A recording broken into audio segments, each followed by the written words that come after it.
రేవులో పంటి మీద ప్రయాణం మీరు కూడా చూస్తారా? పంటి పంటి అంటూ ఎప్పుడు మా హాస్పిటల్ వాళ్ళు అంటారు. ఇదిగో ఇదేనండి ఫస్ట్ టైం చూడటం.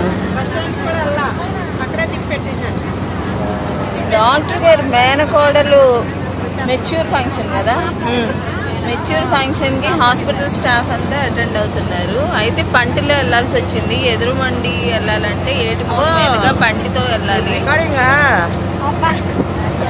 నేను నన్ను అడుగుతున్నాను అనుకుని చెప్తున్నా సమాధానం.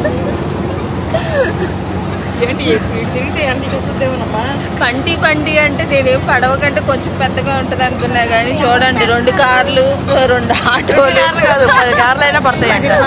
ఇలా పట్టేసి ఎన్నైనా పట్టేసేలా ఉంది. ఒక లారీ కూడా ఎక్కేలా ఉంది. కాకపోతే ఉన్న పరిస్థితికి కార్లు ఆటోలు మాత్రం ఎక్కినాయి.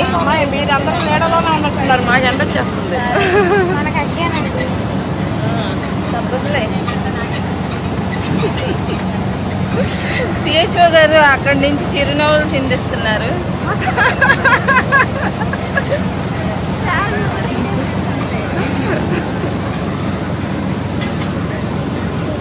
హెచ్పి గారు అనుభవం మధురానుభవం అంటారా? మెమరీ అంతే. రిటైర్మెంట్ ముందు ఇది ఒక మెమరీ, మనకి కలిసి వెళ్ళే మెమరీ. అది పంటి ప్రయాణం. ఎదురు మండికి ఏటి మోగ మీదుగా పంటి ప్రయాణం. ఇది ఏటి మోగనా?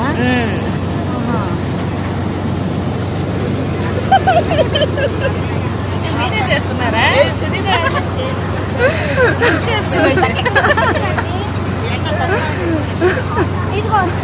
నా కూతురు ఇదిగో కార్లో కూర్చుంది.